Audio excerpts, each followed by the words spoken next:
All right, let's get started. Take it away, Nate. Welcome to Movie the Podcast. That's right, Movie the Podcast. We brought in erudite running backs and oh, well overaged quarterbacks, and James You Conn know this not is going to really be a doing Nate anything. episode when erudite Era, gets mentioned. Like, bro. Yeah. The quarterback in this movie. Well, like obviously, we all make the jokes that like these kids are these guys are supposed to be college age people, and they all look like 36. But the quarterback, like, and I don't. Do you guys recognize that actor? Because I looked him up, and he didn't really do a whole He's lot. kind of not no, in anything else. This is like But one of like, the few things. And he's on, I think he's did TV stuff. Because what he was in one of the he's got like Hellraiser the sequels. almost leading man jaw. Yeah, but it's kind of weird. He's got like a weird face. He's got Yeah, like a yeah. Ron Perlman face. Yeah, yeah, Like yeah. it's very like Yeah. They without the stretched. They put him in charisma the of Giga Ron Chad Perlman. machine and stretched him a little too long. Yeah, he Um, his it's PSL is too very late. low. It's too late. I've already portrayed myself as the quarterback from the program. yeah, yeah, yeah. It's over. Yeah, but I mean, he's the actor was 32 when he made the movie. Omar Jesus Epps Christ, he actually, looks it. Omar Epps is actually 19 making the movie. You Yeah, know, Omar Epps looks exactly the same. Like he yeah. that guy does not age. Like he looks. It I mean, it don't crack. no, absolutely not. I mean, and good for Uh, him because the tutoring led him to become a doctor on the show House. that's right. Yeah, Um, and also he stole that guy's identity in Major League Two. that's I right. like to That's think right. that they didn't recast him. It's just that he killed the real Willie Mays Hayes and assumed his identity like single white female. Ow, Yeah, guys, we talked a yeah. little bit Alex before the Alex show. score is wildly That's we'll talk surprising. about it Oh later my for you guys at God. home. But I this Yeah, just proved. And I'll explain it once we give our scores later. But I'm this just just surprised shows because that that's lower than I was gonna go.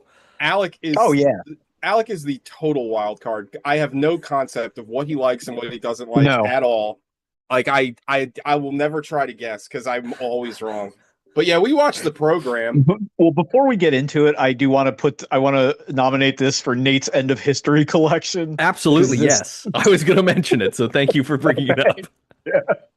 Yeah, this movie is interesting. It's a Disney movie that says the N-word a bunch. I mean, it's a Touchstone film, so Well, they technically, did Yeah. that. They were kind of known for that back in the day. Yeah, yeah. yeah. This is very much higher learning if it was about football instead of white supremacy, is it not? Yeah, Like it's not it's really a movie. It's but a it's bunch of that's a scenes stapled together. that though is a wonderful comparison because the problem with Higher Learning was it was a message movie that like didn't really have much of a message. And that's exactly what this movie is because it's like it's trying to show like the seedy underbelly of like college sports, but it doesn't really commit to Well, anything. it shows kind of like because you remember Blue Chips, which I think is a far superior Yeah, it's a good movie. college movie.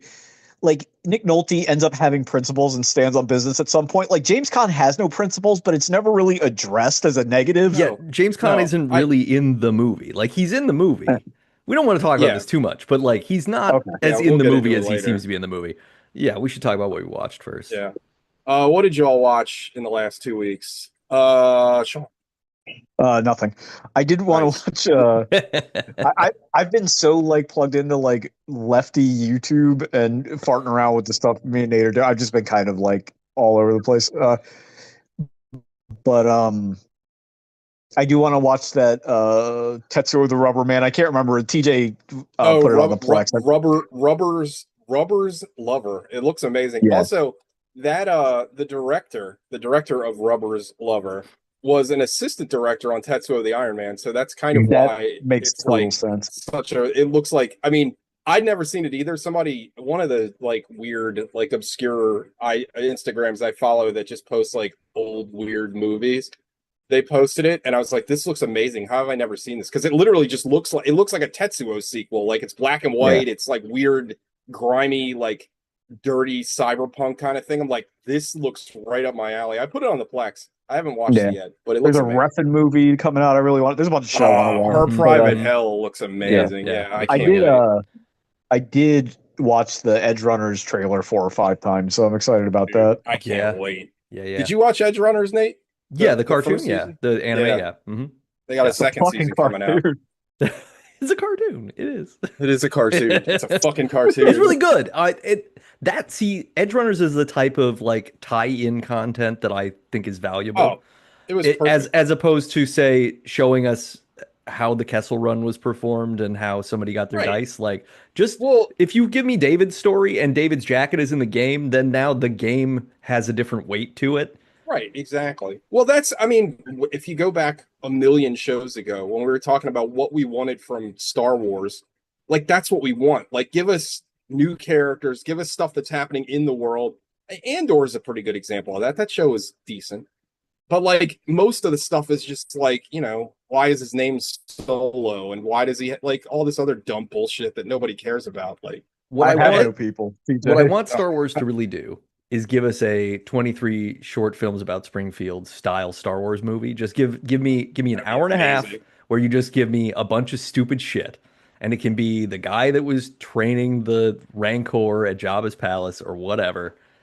Like just do something Yeah, I would- stupid. Like I would love that. reboot it by taking it less seriously and more seriously at the same time. I mean, I feel like we're on the verge of them doing like a full fucking like AI like with like Luke and Han and all that bullshit. I feel like that's like not far around the corner and I'm gonna absolutely hate it and I'm gonna kill myself. Like Yeah, gonna because be- they Like, should just I recast mean- everybody and do all of the like Heir of the Empire books. Like just do those. that would But be just fun. use new actors in the roles who are good actors. Don't worry about they Yeah. have to look like the people they're portraying. And Yeah. let us suspend disbelief. Can we do that? Or Can we do, imagine things again? Heir of the Empire would be good. The Dark Empire comics. Did you ever read Yeah, those? Dark Empire comics Yeah. really good too. That shit was really good. Or what you could do is you get the writers together, and every time somebody says Skywalker, you kill them with a hammer, and you keep Yeah. doing it until somebody comes up with a better idea. You just get Joaquin Phoenix in there. Oh hell yeah! Yeah, but that'd be great. I know I didn't see the last other Star Wars movie, but like I couldn't think of something I'm interested in less than that fucking Mandalorian movie. Yeah, everyone. It's funny because the most positive thing I've heard about that movie was it's not that bad. Like Yeah. I've talked to a few people that have seen it and they're like, it's okay. It's not. It's a rousing review and it's like, well, it's not as bad as everybody's saying it is. It's like, oh great.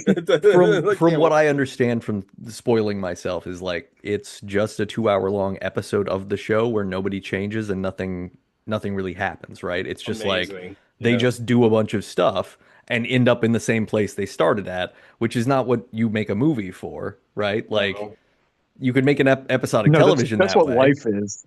Yeah, exactly. I I'm just- going to end up I just- eating dinner and then going to bed and shitting again. So just like don't make a movie about that. Well, I mean, at least it like did not do well. So hopefully, maybe the message will come through, but probably not. No, it just means they'll go back, like you said, make another Skywalker adjacent movie. Yeah, because they're still talking Uh, about doing like some Ray movies, right? With Daisy Ridley. Who wants that? Who is looking for that? I mean, if the movies are actually well written, I wouldn't mind. Like, fine, make a Yeah, good yeah, but movie, they're not- and I'll watch. They're it. not gonna be. I No, mean, I know that's the problem. They they're not won't be. gonna- They won't be good until Disney somehow folds and sells it off to someone who actually understands That's not gonna happen. filmmaking, wanting to make Yeah. films. Ew, gross. Until like Neon takes over Star Wars or something. There you go. Yeah. Well, A24 could because now they're big in the AI Yeah. stuff. So Yeah, but A24 sucks now. We Yeah. don't support A24 anymore. It's all Neon or nothing. Anything else, All right. Sean? No, that's it. Nate. I watched 5 things. Oh, yeah. my god. It has been 2 weeks, so just Yeah, it's been You 2 know. weeks. so I watched Ghostbusters Afterlife, mostly out of curiosity, and it's the finest movie that I've ever watched. It's the fivest five you've ever seen. It's because it's like okay, I think what's admirable at it is to make a Ghostbusters sequel movie that is meant to reboot Ghostbusters, but that is actually itself haunted by Ghostbusters, both intentionally and incidentally, is that's kind of An an idea. achievement, I guess. Yeah. That you're like, you did such a good job of making a movie that's just like, hey, do you guys remember this other movie? And that's Right. literally what they do. Like Paul Rudd's character is just like, you guys don't remember the stuff that happened in New York in 1984? And it's like, one, they're each 11 years old, and two, what the fuck? Like our Right. reality is that they did this, and anyway, it's just I feel stupid. like I Um, feel like I may have said this on the show before, and people can hate me all you want. You guys can hate me.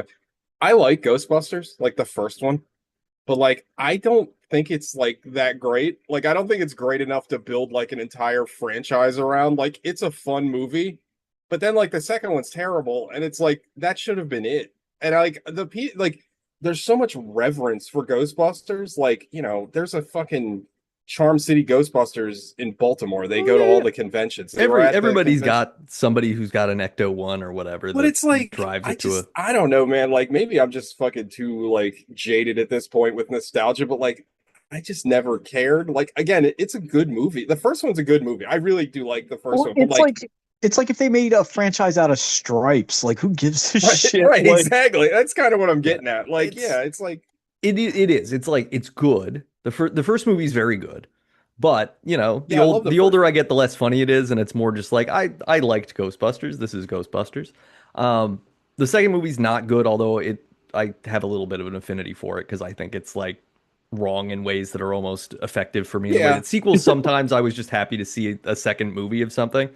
I don't But I disagree think with so that. much of it is built on the fact that like it has this it has it had like Star Wars level lore to it attached where it was like, oh, they want to make a third movie. Like Aykroyd and Ramis wanted to make a third movie, but Bill Murray wouldn't do it. And they had like Right. some contract deal where everybody had to agree to do it or it wouldn't happen. And so there's just this constant anticipation, like, oh, come on, let's have another movie. And then now that they can, they're just making them, but they're all not that Yeah. interesting. Because And one it of turns them's out the dead. premise isn't really that interesting. And yeah, and Right. it was very unsettling for Harold Ramis's ghost to be in the end of the I movie, We all know not how I speaking at feel about all. that Not shit. that like I want him to speak, but it's even weirder that he's just standing there staring. I And just then think the that way that shit's all the other gross. characters interact with him and they're like, "I'm sorry I didn't believe you." It's like Ugh. Ray is the one who would definitely believe him all the time. I don't like Right. you cannot sell me on this premise. That said, like it's made well and it wasn't like Yeah. it wasn't unpleasurable to watch. It was just kind of like, "Oh, I've seen this movie." Um Yeah. I Ironically, watched. the best Ghostbusters sequel. I'm sorry, Nate. Oh, go The ahead. best Ghostbusters sequel was that Xbox game that came out like Yeah, 10 yeah. years ago. Did That game was anybody ever great. play that? That game was really Yeah. good. And it was actually supposed to be the script of the third movie that Aykroyd That game, wrote. that game was fantastic. It was way better than it had any right to be. It was a lot of fun. The next thing I watched was Caveat Oh, what'd you think? by the Hokum guy. I liked it a lot. It wasn't as good as Hokum, but it's like Yeah. I think it's interesting to see him developing with that as a starting point of like, here's how I do kind of bottle episode horror. You're always kind Yeah. of stuck in one place, one way or another. And I thought that Literally like for the main character's yeah, case. yeah. Even And I like thought that like, the larger metaphor of all these people are tied to each other by one thing or another kind of energy was interesting. you Um, like the fucking I love that part at the end with the like the fucking I don't want to spoil it, but I'm talking that like creep shot where he's in the basement. Like, yeah, oh, yeah. Yeah. that's so good. Yeah, Like, the jump scares were really solid because they were all earned and they all felt like they were yeah, part of kind of the surveillance energy of the thing. And you sort of you it's effective that you come to understand the nature of the ghostly presence in the space without anybody coming and being like, "This is who the ghost is." Like, right. you definitely know who died, but like you get a better sense of like what they're about from how they interact rather than anybody saying anything, which was cool. So I'm yeah, glad you I liked it. thought I thought it was a great first movie. Like I think it Did dragged you a little watch? bit because it just could have been a little tighter than it was, but Yeah, I you can see know, that. Did you that's watch Oddity too? not yet. That's on my list. I'm gonna get to Oddity. What's that Um, guy's name? Damian McCarthy. That's his name. That guy's yeah. great. Uh, The Devil's Son and Communism's Greatest Foe. Uh, Together, they will take over the world. two tastes that taste great together. So I also watched Toy Story 5. Jenny and I went to the movie theater to see it. And hey Oh, guys, I didn't even know it was out. they made a fifth Toy Story movie, guys. I mean, it was really Yeah. like it's really cute. It's fun. Like there's some funny jokes. Conan O'Brien plays like a potty training robot. So I mean, he's that's kind of just funny. talking about number one and number two a lot. Um, and it has some cool stuff. It also is Is there an kind of in the iPad in it? yes, there is a lily pad technically, but yeah, Right, yeah. right, The okay. whole plot of the movie is about like, oh, the kid gets given this tablet, and now she's being matched with these other girls who turn out to be mean girls, and so the toys are trying to Jeez. get her a real friend. And it has the same plot as like the first movie and the second movie where it's and the third movie where it's like, oh, what am I if my kid doesn't play with me anymore? So it's they're running out of things to say, but there will be probably a Toy Story 10 Sounds like before the fall another of five. neoliberalism at least. Yeah, sounds like another five. Sounds like another just kind of it was It's like there kind of it was movie. like closer to a Gentleman's Six. Like I think there were some funny enough Gentleman bits. Gentleman Six was crazy. I love that. I, there were like bits enough in there that I would say worth watching because Nate, it like that's gonna have to be an official like scoring metric now. Yeah, I Like I'm love that. put it in. I all put right. that on my Tinder profile, by the way. I have a Because gentleman six. It's closer to a five, but really, it's yeah, a but I mean gentleman six. everybody Rounds up. yeah, everybody I sizes measure themselves from up a little I bit. measure from the back of my asshole. Yeah, you're Charles Barkley. The movie opens with if you guys are familiar with that whole thing with like a bunch of Garfield phones washing up on the shore of a French Oh, sure, beach for sure. Yeah, like of 20 course. Yeah, years. yeah. The movie opens basically on like an entire shipping container of like super high tech Buzz Lightyears that are like digitally connected to one another wash up on a beach. And so That's kind of there fun. is this intercut thing of these digital buzzes walking and traveling around the world while the rest of the plot is happening. They And it kind is of pretty do that fun. though, and they kind of already did that though. That was kind of the bit in Toy Story 2. Remember when they had all the buzzes? Yeah, yeah, Yeah, it's another round of having a lot of buzzes, but it had its beats. I just like the shipping container thing because it reminded me of the Garfield phones. Uh, I hate the fact that like I do like Toy Story, and I like the characters, but like I hate Tim Allen so much, like it kind of takes me out of the movie because he's such a piece of shit. he's also not in the movie very much. Like in Oh, that's five, good. it's mostly Joan Cusack because it's mostly Jessie, the cowgirl, who's the center of Oh, the that's movie. Joan Cusack? I didn't know that. Yeah. So like Tom Hanks is barely in it also. Yeah, And they he had just do things to some do. they do some funny jokes where because he's been away from the other toys for a while, he has like a bald patch worn on the paint on the top of his head. I mean, So they that's keep kind of making funny. fun of him that way. It's I like that joke. it's hacky at times, but it's also pretty cute. Uh, I also watched 1988's Twins, which in fact I love that Oh has movie. yeah. two I different love looking that male You movie. named your cat actors. Julius. Dude, I can't tell you how many times I've said that this is my first t-shirt. Like I fucking love that movie. Yeah, That's it's a I I'm mean the movie that shit like that's left over. I feel like a lot of people have forgotten that movie. That movie like lives in a very special place in my heart for like ever. Like I just love Yeah. that fucking movie. it's kind of a mess Well, plot it's kind of wise. funny too that like you don't think about it as a kid that they're like creating the Ubermensch on some island for Well, reasons. Yeah. the funniest part about Twins is it's basically the plot of Metal Gear Solid if you really think about it. Like it's like uh, Danny DeVito is That is Snake funny. and Arnold is Liquid if you really think about it. I'm not the one to make that observation. And our show listener, also the biggest hater of the show, Anthony, pointed that out to me when I showed him Metal Gear Solid for the first time. He's like, "This is Twins." I'm like, "Shit." You're fucking right. It's totally twins. Ugh. But yeah, I mean, plot wise, it's a little bit of a Uh, mess, but it is really fun to see Arnold play a goofy doofus that's smiling all the time. Like it kind of worked for me. It was silly. I mean, this is a pro Arnold podcast, but like he's got so much charisma. Like like there's a reason why he's like such a big movie star, at least was back in the day. Like he's got that intangible thing, right? Like he's just a compelling person to watch on screen, even though he can like he barely does talk. rock. He's fantastic. Like, I don't know. I love Danny Yeah. DeVito. Also, Danny DeVito is a person like the exact opposite of Tim Allen, where like every interview I see with Danny DeVito, I like him even more. Like he seems like the most affable, like kind person I've ever seen. Like he's so Yeah. cool.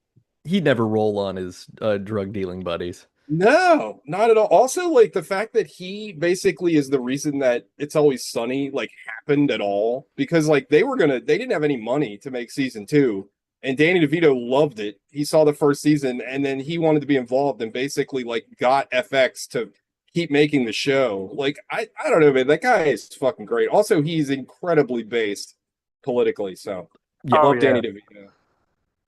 Love Uh, Arnold, even though Arnold was a Republican, but whatever. He hates Trump, so I guess it's okay. yeah. Uh, and the last thing I watched, which you'll both Yeah, be you're gonna be happy on to the hear. bulwark now. Yeah, right. You'll both be happy to hear that I finally watched Turbo Kid. Oh, And I, Hell and I, yeah. and I really Please tell liked me it. It you was liked great. it. I thought Okay, that was thank like, God. it was very, it reminded me of like Darkman and good era Sam Raimi stuff, where it's just Yeah, I like can see everybody's that. heads explode or get cut Yeah. open or whatever, and the camera moves in kind of weird ways. And like generally, it's a good movie. It's like, And it's like a warm-hearted, like it's funny because It's you have sweet. like this almost like kids cartoon level kind of plot with characters, but then it's just insanely violent. Like it's Yeah. like the most violent thing. And Like, and in 2015, they predicted accurately that an AI-powered competition crushing Facio capitalist would want to steal all our water. So there it is. for real. Yeah. Also, just talking about the show briefly, nothing broke my heart more than Alex saying that movie was boring and he didn't like it. I was like, come on, like the movie, like because Alec loves his sweetness and he loves his like good-hearted Yeah. characters, and that movie is filled with them. Apple, Yeah. I will die on this hill. Apple is one of the best movie characters in the last 20 years. Like I love her character, like it, and her performance. Like, and I know I glaze this movie constantly. It's a comfort movie for me. I watch this movie all the time. But like, I think that Lawrence LaBouffe, or however you say her last name, I think her performance is like legitimately like really really good. Like Yeah. the scene where It's, she's yeah, gonna it's touching. die, Where she- yeah. and she's like, "Oh, I guess I'll die," but she's like a positivity robot, so she's just like, Yeah. like she like I fucking love that movie. Yeah. It's a shame that they never got to make the second one because they wanted to make another one, but the people that it's three people, I can't remember their names. Also those people are super fucking cool because they've interacted with me several times. They messaged me on Facebook, and I've talked to them a few times. They also made shout out to those guys because they made a movie called Summer of '84 that I really liked. It was like a slasher throwback horror movie. Nice. But yeah, Turbo Kid, like I fucking adore that. Anybody who listens to the show knows, like I fucking love Turbo Kid. I recommend it to people all the time. Like it's a movie that like I want people to see because like I just think that movie's so special and unique. Also made probably for like $50. Like it's like, you know what I mean? Like very low budget movie. Like love that movie. Glad you liked it. Yeah. I was genuinely sad when Apple actually dies. Spoiler, but like I That's was like, my oh, only surely it won't end with that, and then it did, and I was like, oh, it's well, my you're gonna only leave me nitpick. here with this? My only nitpick with the movie because she dies twice, and it's like you didn't. I don't know. It seems kind of silly, but it's a great movie. Nate, Yeah. if you haven't seen it, Google it. I can't remember the name of the band, but there's a music video that's called like No Tomorrow. Just put in like Turbo Kid music video or whatever. So it's a song by one of the bands that like did some of the soundtrack, and the music video is a prequel to Turbo Kid, and Apple Cool. is in it. It's pretty cool. You know how like when the kid, I don't The think he kid, actually has a yeah. name, when he meets Apple, she's like, oh, that's my friend, he's dead. Like that's Yeah. the story of her first partner that died in the video. It's pretty great. It's a great Okay. video, and Cool. Yeah, Yeah, I'll I- check it out because I loved that bit, right? Like that she runs back to say goodbye to the very decomposed skeleton of a person. But it's like, oh, but this is it's just good storytelling because it speaks to a lot that isn't on the screen that gives you I Right. thought they did the dystopian wasteland very well for being so budgeted, you know, Yeah, I agree. compared to Also, the I love ways the- other movies have done it with a lot more money where they like over explain or they just can't quite get it. Yeah, I think it's one of those examples of like a limited budget actually made them tell the story better. You know what I mean? Oh, yeah. Also, I one of my favorite lines in the movie is when Apple goes back to the kid's bunker and she throws that tracker thing on his wrist, and he's like, "How do I get this off?" He's like, "Oh, you can't. Yeah. You don't. You don't. That's great. Oh, great movie though. I could talk about Turbo Kid for hours. I fucking adore that movie like a lot. I was so bummed watching it with Gogs, and I could tell he wasn't like into it the same way. And I was like, don't fuck. understand. I just don't understand because I will say I've recommended that movie to like a lot of like non like movie people, and everybody's like that movie was so good. Like how did I never hear of this? Like because it's like a super indie movie. Like, but yeah, it's a great movie. Glad you liked it, Nate. Yeah, I'm glad that I took the recommendation and finally did the thing. So Yeah, that's I all I watched. TJ. okay. Oh boy. Well, how do you want me to start off? I watched one of the worst things I've seen in a long time. And then I watched something that was pretty decent. You want me to start with the super horrible thing? Yeah, worst Sure. things first. I watched the new Yule Bowl movie of Citizen Vigilante. Oh, the Which- the Army no. Hammer / Army Hammer Elon Musk film. supported film. So originally Yule Bowl, because he's a fucking lunatic, he originally wanted to call this movie The Dark Knight. But obviously, like Warner Brothers slapped a cease and desist on him. So he had to call it Citizen Vigilante. As you guys said, Elon Musk is a huge fan of this movie, so that's enough reason to know that it's bad. Apparently, Elon Musk put the whole movie on fucking Twitter so you could watch it. The movie is incredibly racist. The whole movie is just like a right-wing dog whistle about like evil immigrants. And the only thing that saves this movie from being like truly reprehensible is Yule Bowl's terrible filmmaking. Because the movie is just incomprehensible. Like it feels like, and I don't know if we've watched Yule Bowl movies on the show, haven't we? I don't know. We've watched them in private. Yeah, Um, as that's the way you should watch them. but he famously like shoots movies like in a weekend, and you can tell like this movie feels like they didn't shoot enough movie to make a movie, and then they just like stitch shit together because like the movie makes absolutely no sense. Like it cuts back and forth, and like the time like the timeline of this movie doesn't make any sense. But the general premise is Army Hammer is, first of all, the movie, this is how you knew this movie was going to be good, right? So like the movie starts out and it's got this big like Russo brothers like title card, and instead of saying like a specific place, it just says Europe.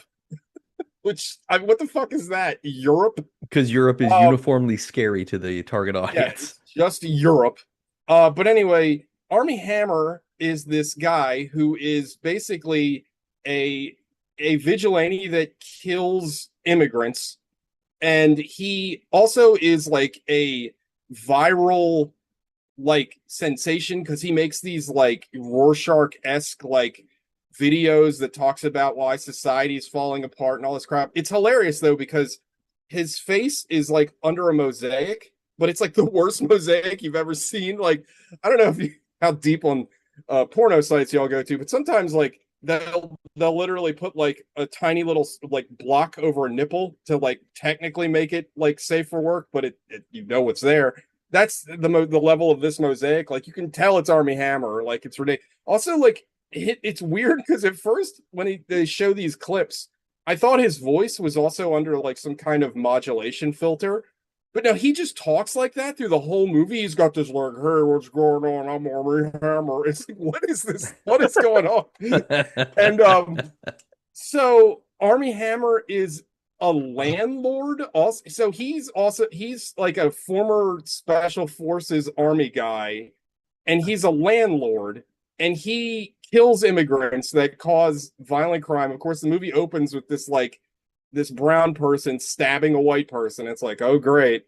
And then the rest of the movie is like, it's again, I cannot say how disjointed this movie is because it's genuinely really hard to follow.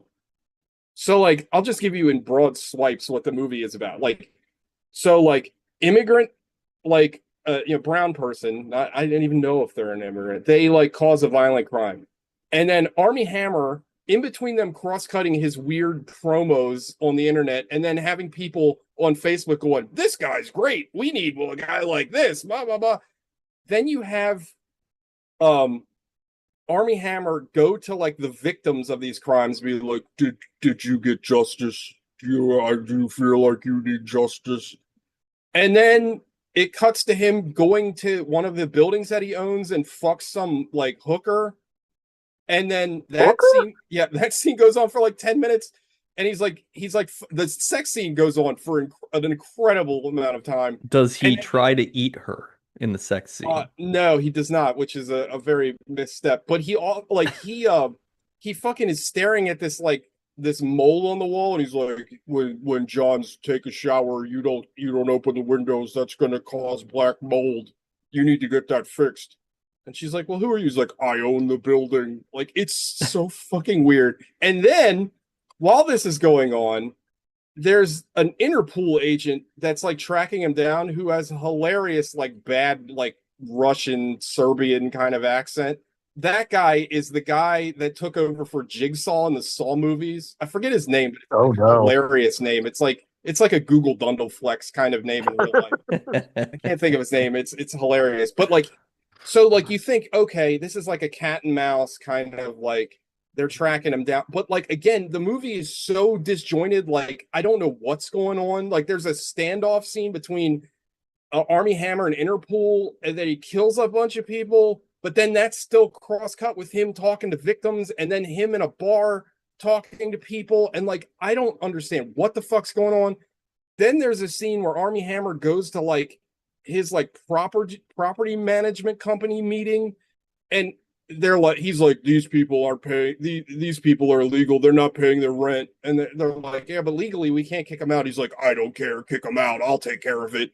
And it's like, what is going on? And then Army Hammer, like there's some like punk kids on the bus that don't pay their bus fare, and he threatens to kill them.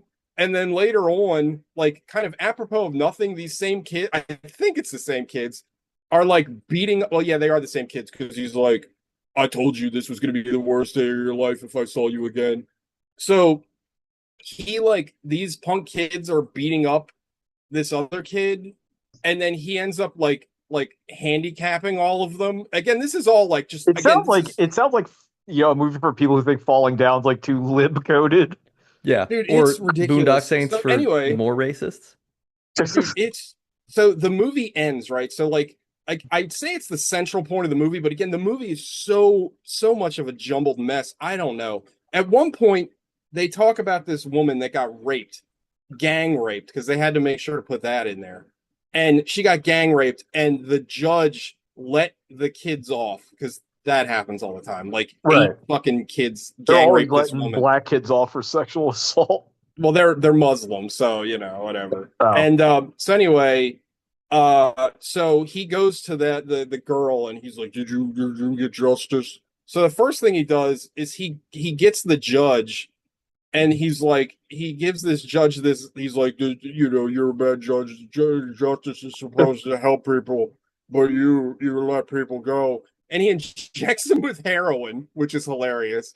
And then he like drives him off, and I guess he lets the judge OD on the heroin. But the most hilarious part of this scene, in the long drive before he kills him, he's like, people feel like they need to follow the rules even at their own danger. He's like, watch this. And he like swerves in the road and causes somebody to like flip off the road and die. And he's like, see, that person didn't want to go across the line and now they're dead. It's like, what the fuck is this movie? So anyway, he kills the judge, but then he goes to the one of the rapists' house, and his whole family's there, and they're brown, and he's like, he basically like holds them all at gunpoint, and like basically is like, well, he didn't get, you know, the kid's crying, obviously, I'm going to like a rehab, or what, not rehab, but like I'm going to like therapy, and I'll do better. And then like he's like to the dad, he's like, is this what you teach your kids? Like, this is not right. And then the kid has a sister, and he's like, I saw you post on social media that the girl deserved it. Blah, blah, blah, blah, blah. Anyway, long story longer, he tells the kid to call his friends that were all part of the gang rape to come over to the house. And while he's waiting for those kids, he murders the entire family. So he murders the husband, the wife, the rapist, the one who argued obviously like deserved it, I guess. I'm not going to argue rapists don't deserve to get killed. I'm not trying to make that point. The point I'm trying to make is he murders the sister and the mother. So he murders at least a couple of people that didn't do anything besides being brown. And then as the friends come over, it's like a fucking Uncharted level. They just keep spawning in and he just keeps shooting them. And then the movie's over. That's it. And then it literally has like a fucking Rambo 3. This movie is dedicated to the brave Mujahideen soldiers. It ends with this movie is dedicated to the victims of like foreigner rape or something. It's like, what the fuck is this movie? It's really bad. Like, it's really fucking bad. It's bad on a technical level. The messaging of this movie is horrific.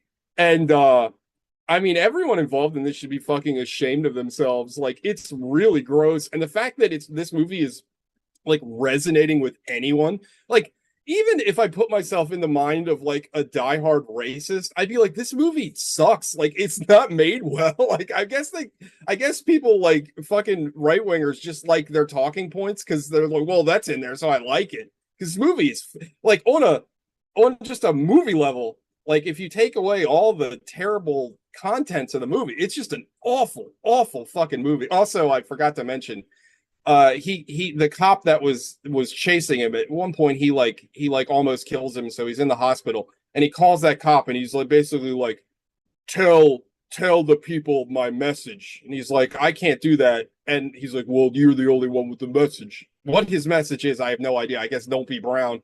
And the cop basically does the fucking kill face thing where he talks to like his subordinate. He's like, get me every media outlet. Also, the movie literally, Army Hammer at one point says, this is what happens when the world's taken over by the woke mind virus. And it's like, oh my God. Like, it's one of those movies where if it was like a parody, it's kind of funny, but like it's real bad, dude. Well, how much without the animated menus? I don't Right. know. Less.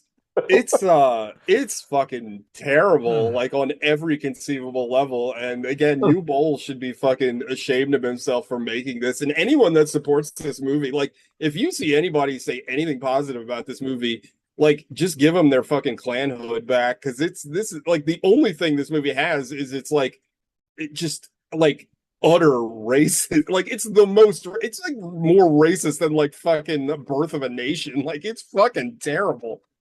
It's worse because you should know better by now. Well, and at least Birth of the Nation like pioneered like some filmmaking techniques. I believe it was the first movie with cuts. So I mean, at least it had something of artistic value in it. This movie has nothing. And it's kind of amazing that Yule Bowl has a career at this point. Also, shout out to Quiver Distribution, as a company that I technically worked for, who put this fucking movie out. They had me draw up some promo art for for Becky Wrath of too. Becky. Yeah. I saw their name. I was like, oh no. Anyway, the other thing I watched was a movie called Swallow. It's like a horror, body horror kind of movie. It's a Sadness Factory movie. It's basically about a woman who is treated like shit her entire life. And the only way the way I read the movie is like, so she has this weird, I guess you would call it like a fetish, or more of a compulsion than a fetish, where she like ingests like weird things. Like at one point she's like eating a marble, and then eventually she eats a thumbtack, and then she has to go to the hospital and they find like all this other shit in her stomach. But like her husband is awful and treats her like less than human, and then her like parents-in-law are really terrible. Everyone's terrible to this woman. And then she finds out that she was basically, or you find out as the audience, that she was like a product of rape, and like basically like should have never existed. So she feels like she should have never existed. It's incredibly well made, and I thought the lead performance, the actress that's like the main character, did a great job. I think at points, the writing is a little too over the top. Like, they're so mean to her, it kind of like becomes silly to me. Like, I get it. Like, trust me. Like, I know people are shitty, but like sometimes it's like a little too much. Overall, I thought the movie was really good, and it goes in places I did not expect. I would recommend it. This is though technically a movie that's like listed as a horror movie. It's not a horror movie, but I thought it was very well done overall. Like I thought like a lot of the shot composition was really well done. Again, the acting is really good. The story is very interesting, and overall, at the end of the movie, it kind of has a positive message. Like it's kind of like it kind of reminded me of like Gaspar Noé's Into the Void, where it's a movie that's like very very dark, but like by the end of it, it's kind of got like a positive message to it. But I would recommend Swallowed. I thought it was interesting, and it wasn't. It gets points for me because it wasn't like anything I've ever seen. Like it was very different, and I thought it was interesting. So yeah, watch Swallow. Do not watch fucking Citizen Vigilante. I mean, unless like you hate brown people, I don't know. Fucking awful. I mean, even So, then, what- don't watch it. Watch something. Yeah, maybe don't watch watch something it, else yeah. because maybe your consumption habits are feeding into your hatred. I mean, you can always watch. I was thinking about this while I was watching the movie. You could always watch that fucking terrible Sicario sequel that's also equally as fucking racist. Day of the Soldado. The whole point of that, the whole like main plot of that movie is like drug mules coming over the border, and it's like that movie is not I good. love how TJ's struggling to find like a watchable racist movie. Yeah, yeah. Like if you're gonna be racist, at least like do some Kino. Yeah, at least watch something good. Yeah. All right. What happened in the program, Nate? Oh my God, First, what didn't pause. happen in the program? Sean, go ahead. What college is this supposed to be? Because it's like in a coal mine, but also in the mountains, but also in Georgia. Some Yeah, the uniform leads me to believe it's Florida State, but I don't know if they're a non-conference school because their schedule geographically is all over the fucking place. and their mascot is the Timberwolves, which tends to mean the northern part of the United States toward Canada, Right. right? Like you don't have a lot of Don't they- Timberwolves in the They end up South. playing real colleges, right? If my memory Yeah, serves. I'm shocked the NCAA was like, yeah, go ahead. Yeah. So the program. It's ESU, whose initials we never find out. Is it Eastern State? Is it I can't think of an E name. for a Empire town. State University. Empire State University. Maybe that's what it is. Maybe there's a weird small New York college that plays all SEC teams. I don't know. The college is in every town. Like This it's some is, kind of like weird biome of all colleges, but it's definitely, I think, supposed to be Florida State just based on the uniforms. Well, also like this is outside of the movie, but this is a movie I had the hardest time finding for putting on the Plex. Like this movie has been erased from history. I thought it was going to be easier to find, but it is not on any streaming service. It is available on YouTube in like 480p. Like this is a very hard movie to Well, you know, find. this movie is a bit tarnished by the fact that the original cut of the film that came out in theaters featured Joe laying in the middle of the street because of his gonna drunken ask suicidal about that. alcoholism, Yeah. and actual kids did it, and one of them got hurt, and so they were like, "Oh, we got to pull that out of the movie." So they actually pulled the movie from theaters, recut that scene out. No shit. And then I put was it going to back. ask about that because It's just like a Eraserhead. Yeah, I was going to ask about that because I remember that controversy. It was and like a that, huge scandal. yeah, Yeah. and that scene, the like sitting in the middle of the road scene was in the trailer, and Yep. I was waiting for it the whole time watching the movie, and it wasn't in there. So yeah, I guess But at the same time, he also like stands in front of a train and almost gets killed. So like, who cares? Well, Yeah. he also Yeah. there also is a fucking rape in the movie. That's Yeah. okay. Like Talking I mean, about things that kids also tried. right. I mean, come Yeah. on, like. Yeah, well, this is not a good role model of a movie. No, In any and that's kind capacity. of that again. That's kind of one of my problems with the movie. We'll get into it, but like that's kind of my point is that like they kind of soften the edges and all the like bad shit in this movie, and then by the end, I said it to Sean, it reminded me of Red Tails, where like Red Tails had these like character conflicts that should have like impacted the overall plot, but by the end of the movie, nothing happened. Like the one guy was an alcoholic, but he never makes any mistakes, and the alcoholism never factors into the movie. Also, Yeah, is I this mean, the he goes first to rehab, because but for a couple of days. we're all like For a sports day. movie connoisseurs. Oh yeah. Is this the first football movie to not have a wide receiver as a main character who is either like not able to catch or too flamboyant or something or another? Yeah, I was thinking about that. Yeah, there's not a lot of actually passing to a wide receiver in this movie either. There's a lot of A throwing lot to of running back. screens. Yeah, it's all screens and seam routes, but no, there's nothing like yeah. It's interesting. Yeah. Although he does repeat whatever he says about now I can't remember his catchphrase that whenever they're going to the end zone. It's like Let's put the women and children to bed and go hunting for dinner. yeah, something that sounds right. You got at least 90% of it, which yeah, Right.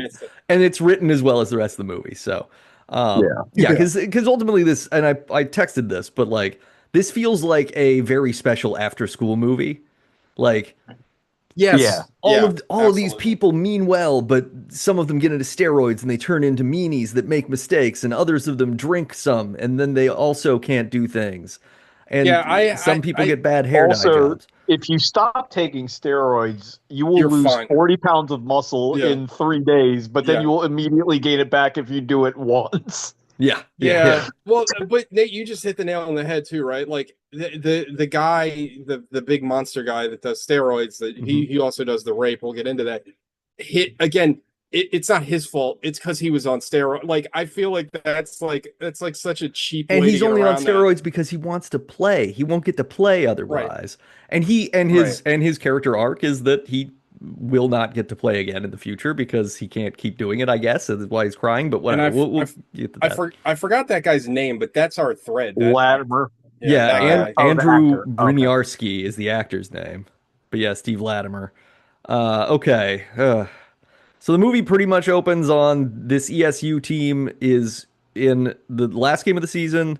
They're it's basically like this will be a winning season or not on this game, which I don't know that college schedule works that way ever, but that's fine.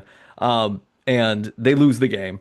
And so James Caan, who's the coach, is like, uh-oh, I'm gonna get fired. Like an administrative person is like, you gotta win. And he's like, okay. But he doesn't James Caan never feels like he's under any actual pressure in this movie, nor does he No. seem like he really ever cares about anything.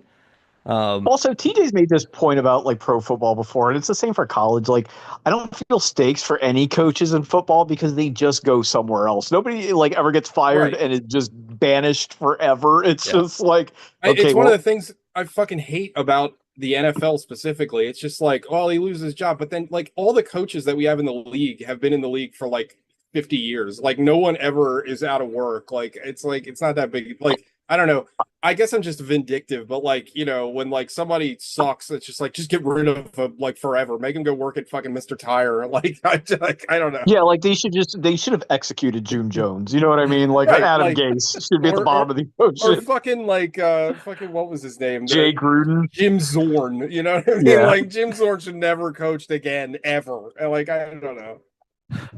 So, Also, so real yeah. quick, before we get too far, I do want to point out the odd bit of trivia that we have now reviewed 2 football movies that have a side plot about a linebacker whose last name is Mac.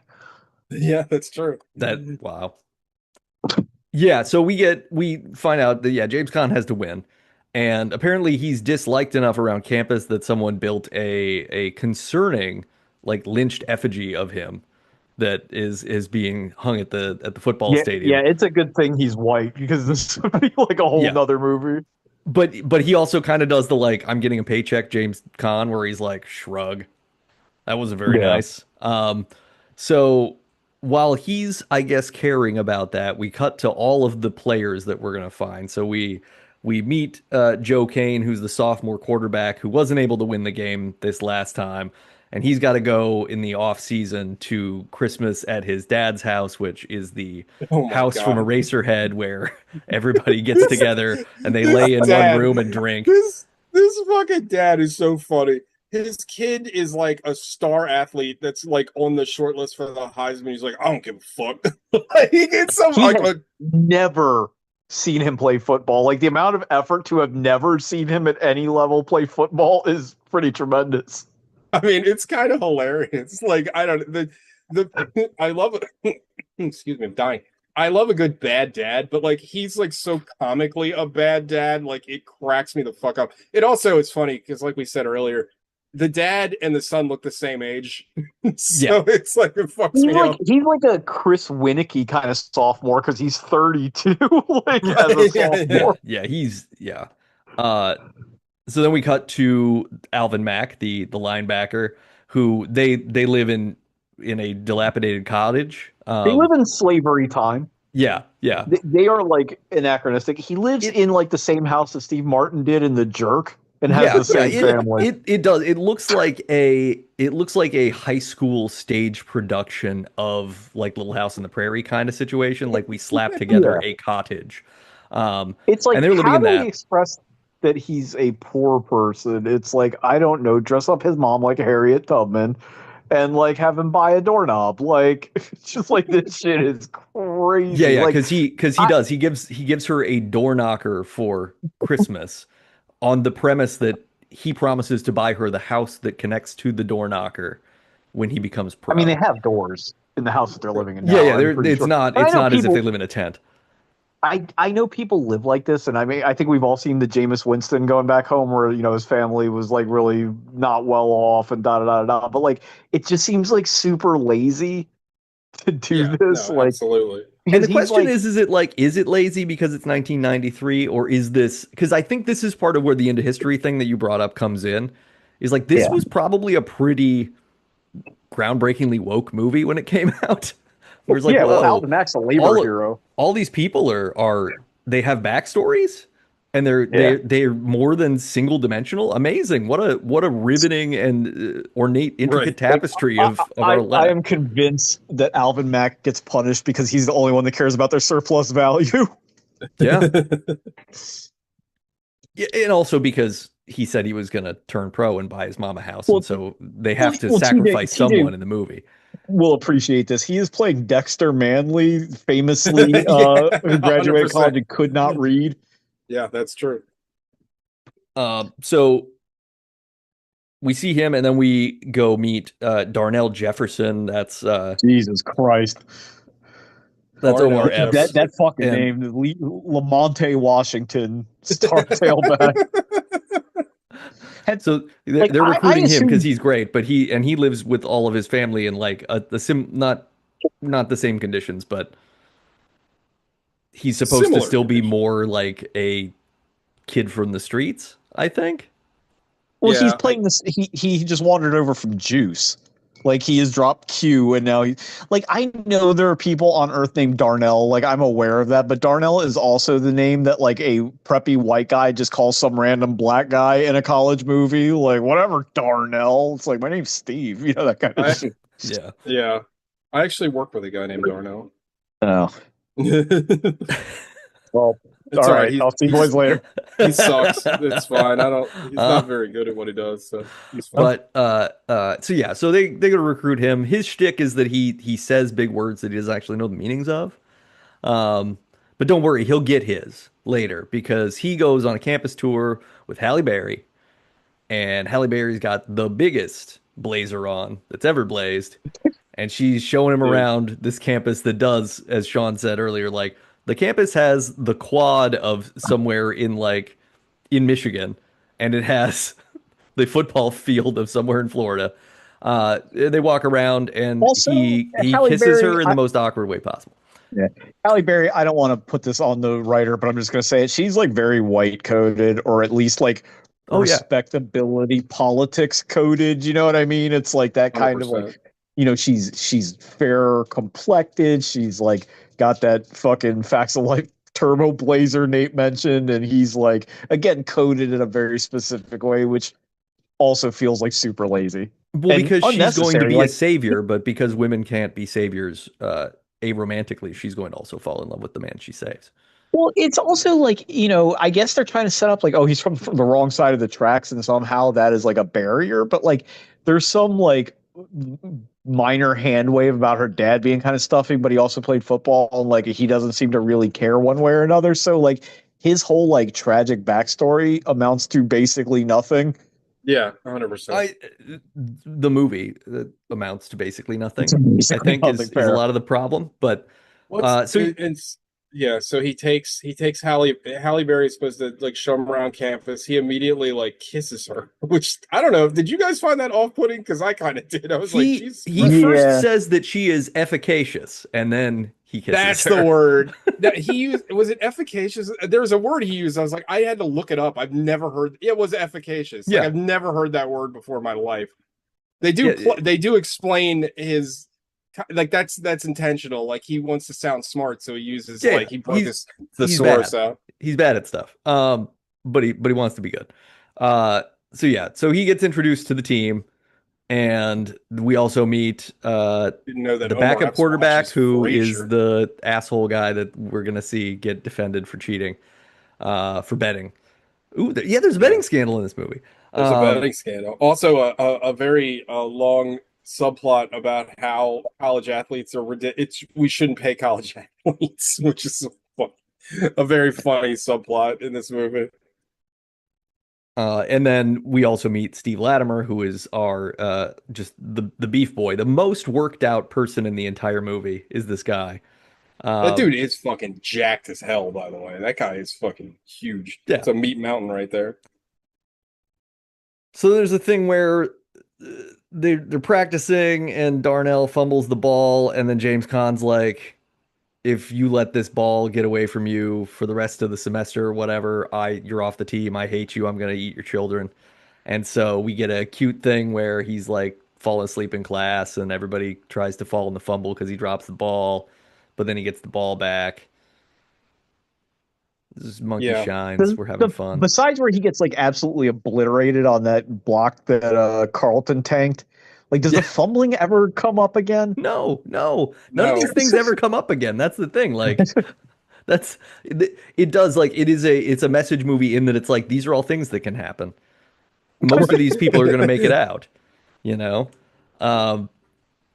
Ugh. I'm reading the wiki because it's been a long time since I've rewatched this.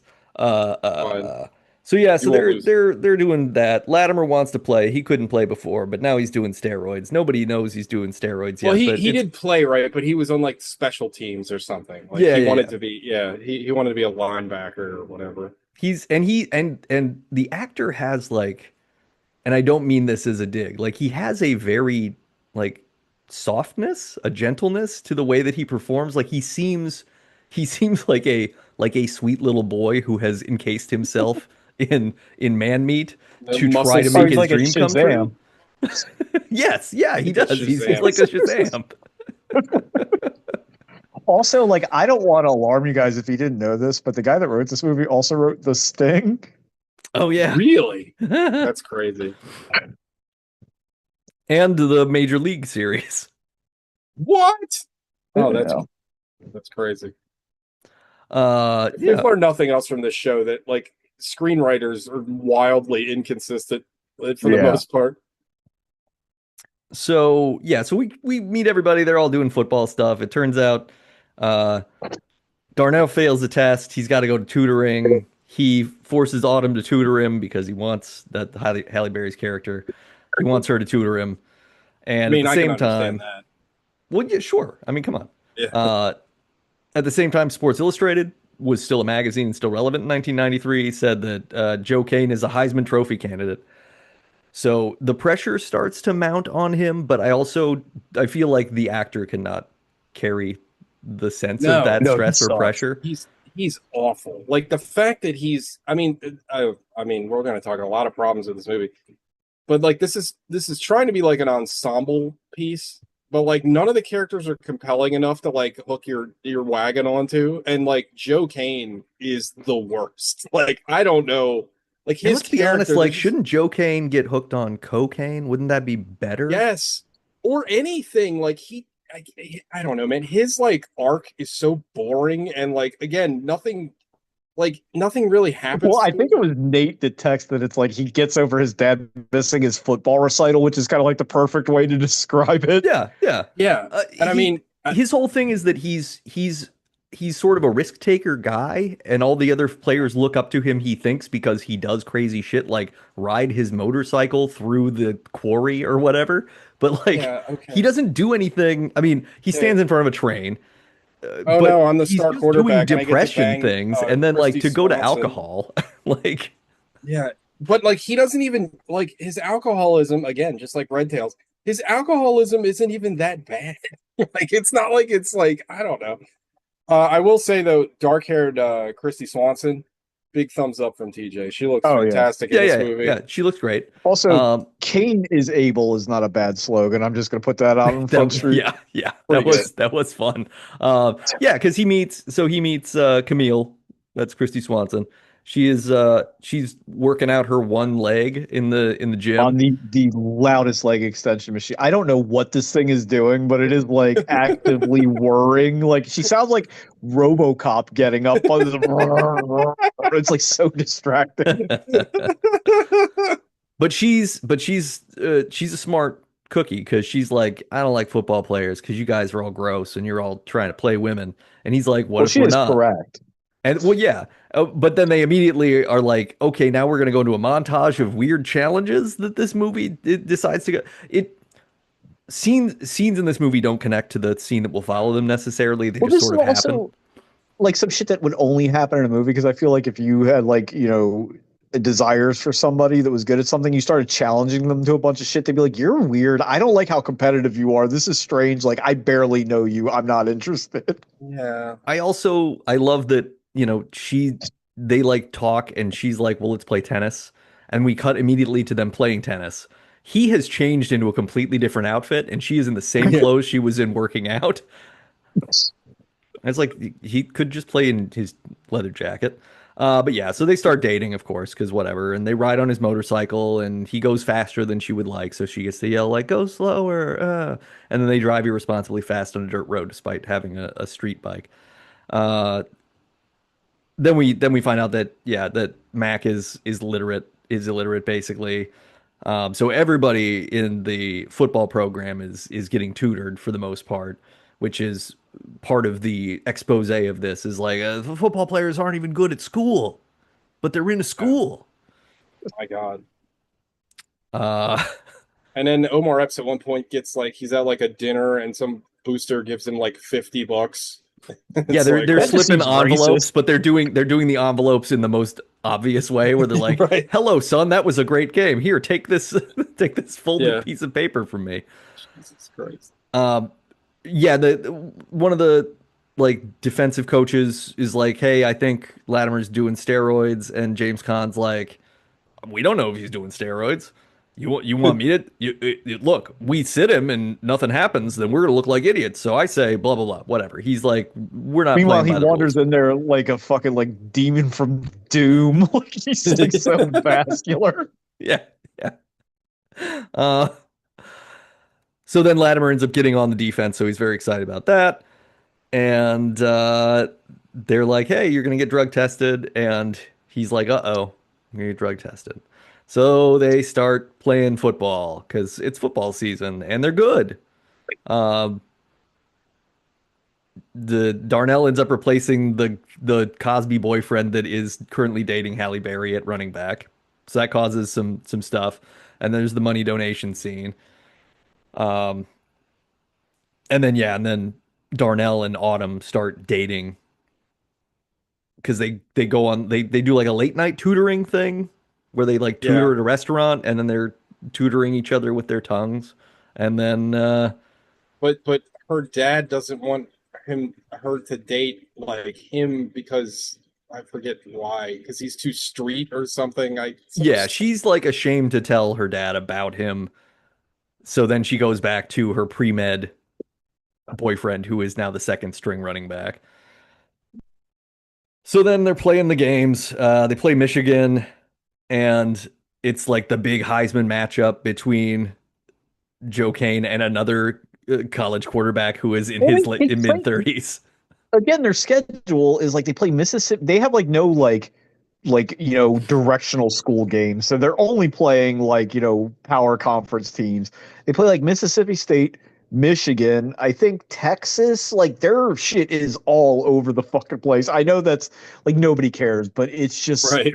it's just gotta one of be those things that incredibly kinda costly takes you travel. out. No shit. Right. Like the budget to move all those players to all those places. So yeah, so they lose the game. It's a very close game, but then suddenly it's like, oh, maybe Joe Kane's not the Heisman guy. Um, then they have this after party after the game, and Latimer attempts to sexually assault a young woman. A Um, really like brutal scene too. and it's 'Cause Yeah. like because it, I mean, and it's it it's like kind brutal, of but it comes out also of verges nowhere. into this like it's so over the top that it's like they think they're being funny or that they're making it better by having him like he It's literally picks her up and throws her across the room. yeah, it's bad. It's like really weird and like tonally doesn't fit with the rest of the movie at all, especially No. with how it resolves. Like it's like Also, his like fucking James Bond Jurassic Park piss scheme is so like unnecessary. It's like you're in college, just like go in there with a fake bag of piss. Nobody cares. Yeah. So yeah, so James Caan finds out about the attempted rape and covers it up, but is like, "Hey, so but here's the thing though, like you're obviously on steroids because of that. So you got to stop doing the one thing." Very, I mean that's fairly realistic, I guess. Um But like, it never feels like he's like disappointed in his behavior outside of the no. steroids. You know what I mean? no, yeah. And Well, like, because he he's has only a concerned about winning football games, even though that's not, he never expresses that in any sort of no, direct way. he But doesn't that's seem to supposed to be the care about subtext. anything. No, he Well, doesn't. again, like the fucking movie, I think the movie is trying to tell you like, oh, his job's on the line and he has to win, so he's gonna like cut every corner to win. But like that's not really illustrated very well. You know what I mean? Like they're to use something we love to say on the show all the time. There's no stakes in this fucking movie, like ever. There never feels like Because James Caan doesn't orchestrate or seem to be managing anything. Like, it would be one No. thing if he was puppeteering all of this stuff, but it's Yeah. like all of these things just sort of fall in his lap, and he kind of chooses the path of least resistance again and again and again and again.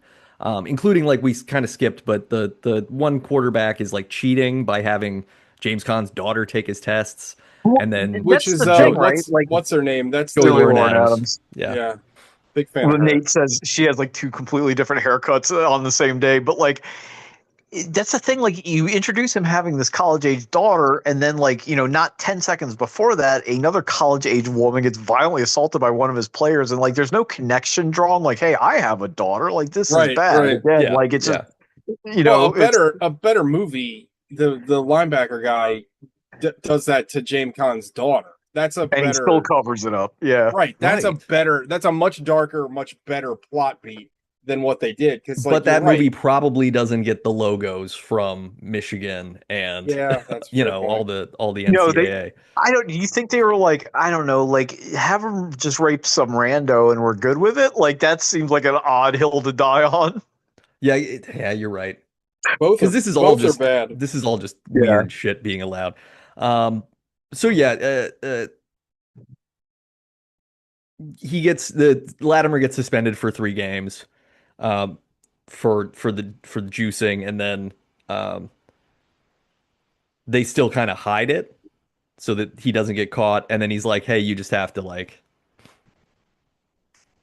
You got to get Yeah. clean, and Mac is like, you got to do what you got to do to play. So there's conflicting messages for Latimer about stuff, but Mac is like actually good at football, and Latimer, I guess, just isn't if he's not steroids. And this is a thing where I get the magical power of steroids. I think is ill depicted in this movie because I don't know that steroids make you a better athlete so much as they would give you the recovery time to be a better athlete, Of course. Yeah. continuously. He still weighs roughly 400 pounds, and it gets run over at the goal line because he lost his fucking stick to itiveness from Yeah, the because it's his steroids. mojo juice. Yeah.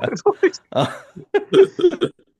so then Joe Kane decides to get drunk, and he gets a DWI, and And they he send gets- him to Silent Hill for rehab. They do, Yeah. yeah. He gets a plea deal and gets to go into a 28-day program. And like TJ said, like his drinking up to that point where he looks like he drank a 6-pack of beers and then rode his motorcycle was that he had like a bottle of Jack Daniels in his dorm room and he opened it and drank 2 shots in the middle of the night.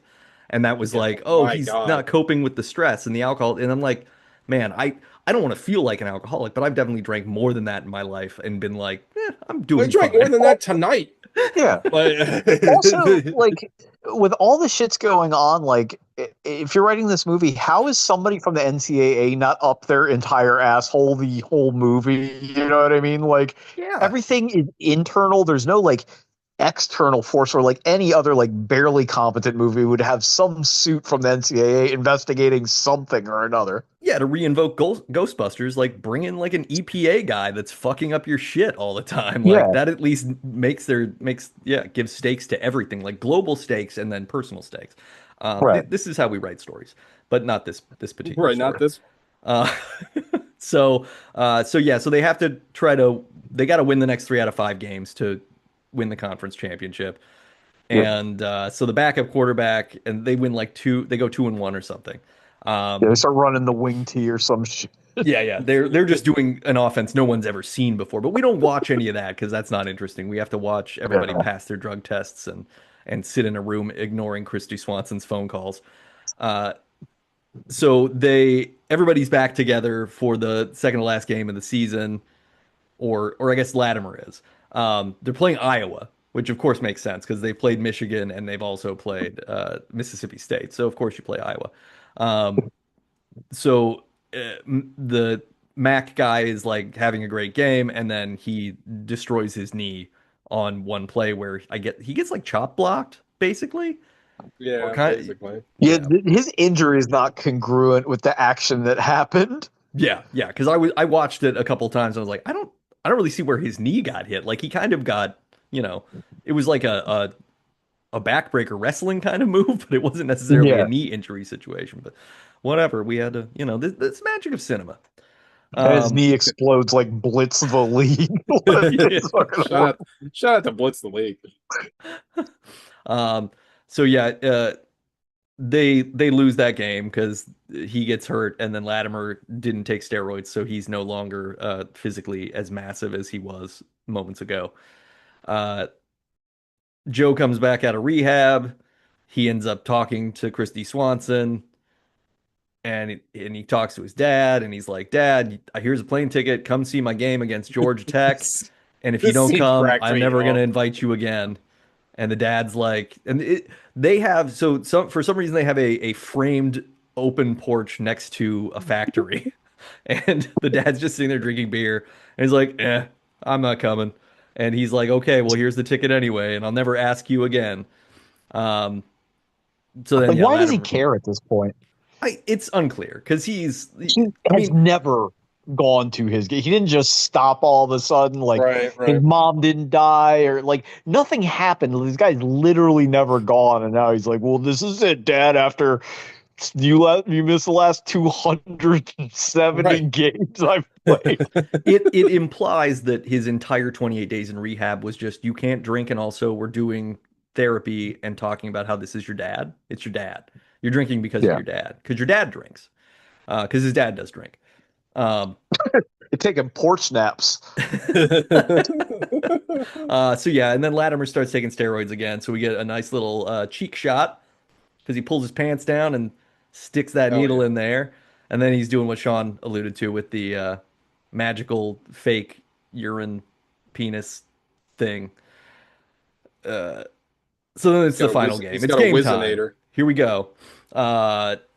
We got Omar Epps at starting tailback, and the boyfriend, Halle Berry's ex-boyfriend, is at fullback, and he misses a block on purpose, but then they get yelled at, and then they're losing in the third quarter or something, and then they have to go out there. Omar Epps has learned how to read or whatever the fuck in the meantime, by the way. That has also happened. He has become extremely cromulent by this point in the movie. So they got to go out there. We get one moment where Joe Kane looks wistfully to the seat in the stands that he purchased for his father that is empty.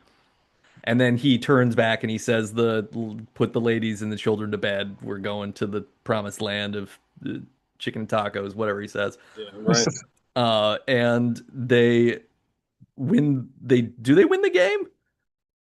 Yeah. I guess they win the game, but it still doesn't matter. He's you going can to be tell how good this movie was. We're like, did they win? And nobody's sure. Yeah. Oh yeah. Because they do win and everybody's happy, but at the end, Latimer is sitting on the bench crying because Oh, apparently we're supposed to take that he realized that he'll never actually be able to play football because he has to take steroids forever to well, play we football. forgot that stupid ass scene where Lattimore shows up to that game and he's got like Punisher face paint on, Oh yeah. and like he has this like kind of look. James Caan like looks at him, and he's got the face paint on, and I guess it's supposed to be this moment where like James Caan's realized that again in a better movie.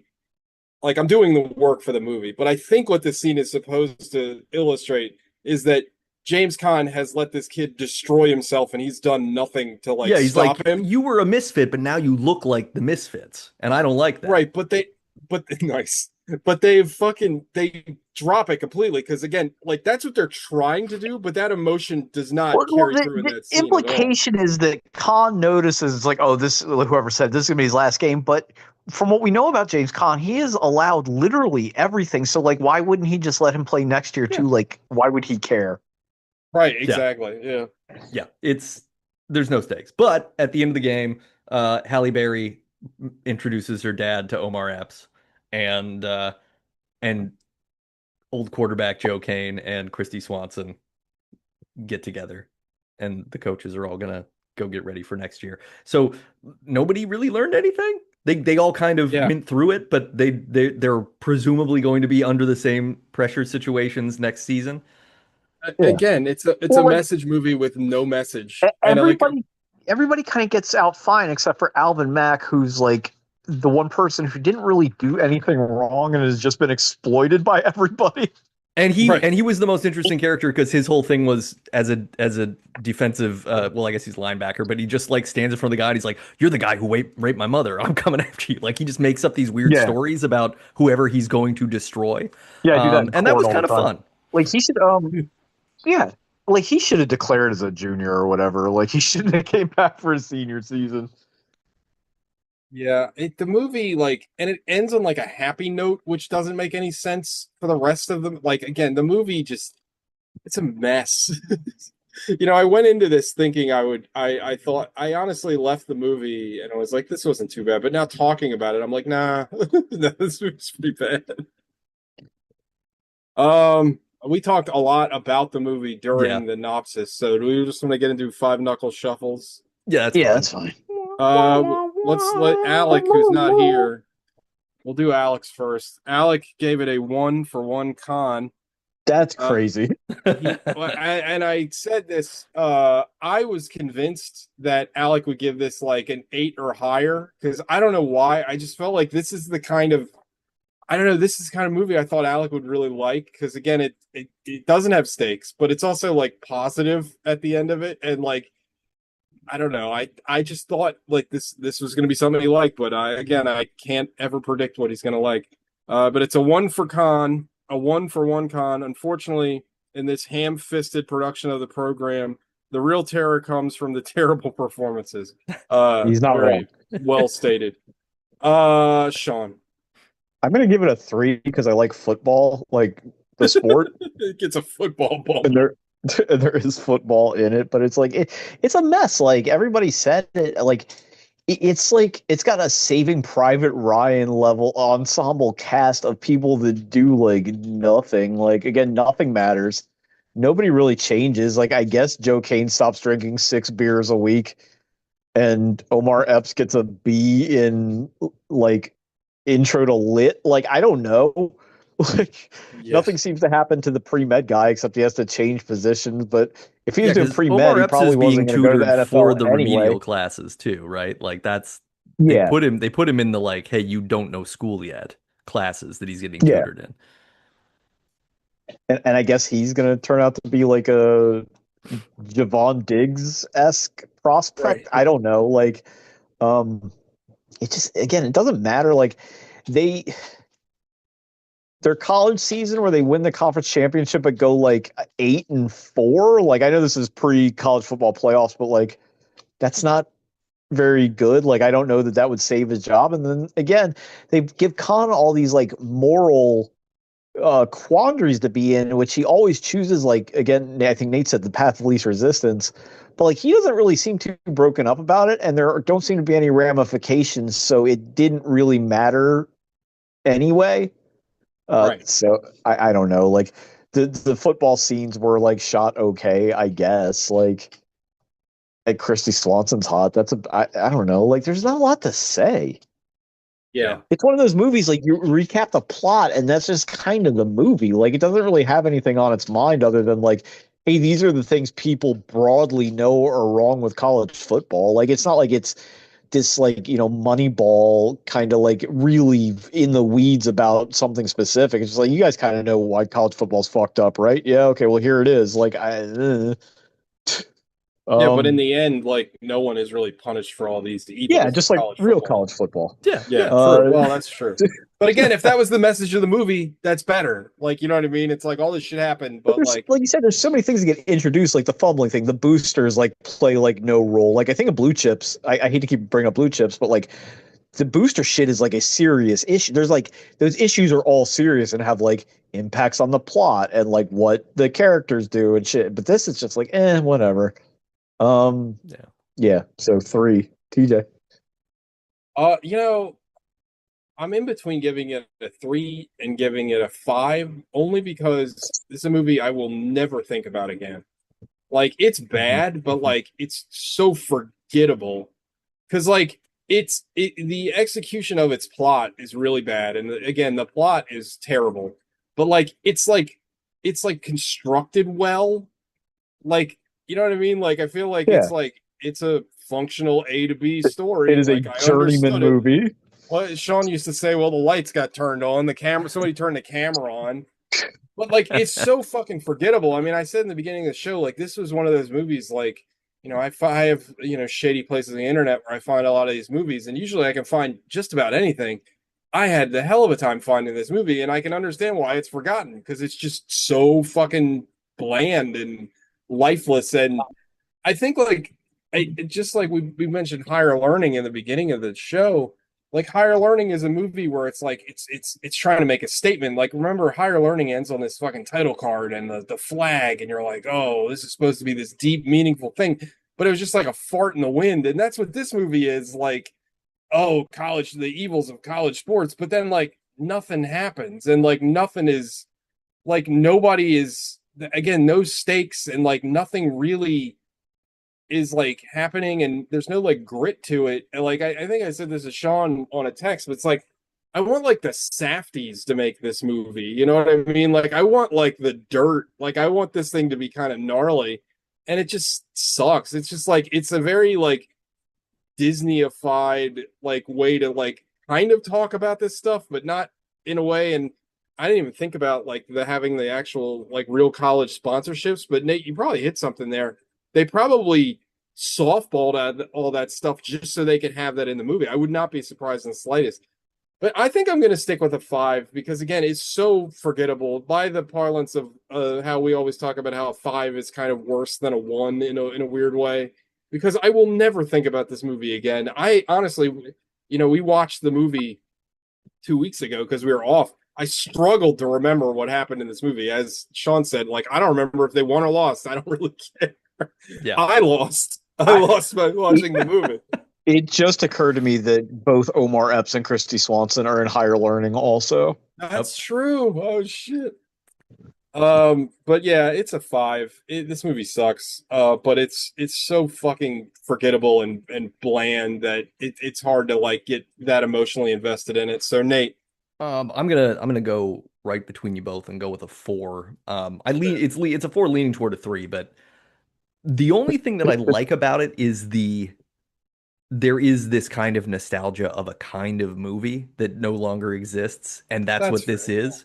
This is a movie of a specific time where it was just like, college is this, everything's kind of a very soft lit packaged sitcom sort of energy, but it's also not funny. And plus, it's got what Abraham Ben Ruby is in the movie playing a guy. He's like one of the offensive linemen, but he's like he's a character actor that's been on ER and a bunch of shit, and he's just in it, right? He's just Right, in the sure. movie. He doesn't have an arc or anything. Um, it reminded me of like, oh yeah, 1993 was a weird time, wasn't it? Because this is a very like 80s movie that thinks it's saying something but isn't. And you go another 5 years and you start getting movies that are actually willing to say something, but this is in that weird no man's land. So, end of history. Chalk another one up on the board. Yeah, 4. Yeah. All right. Does anybody got a pick for next week? I mean, are James Caan and Omar Epps still on the board, or have we used one or the other of them already?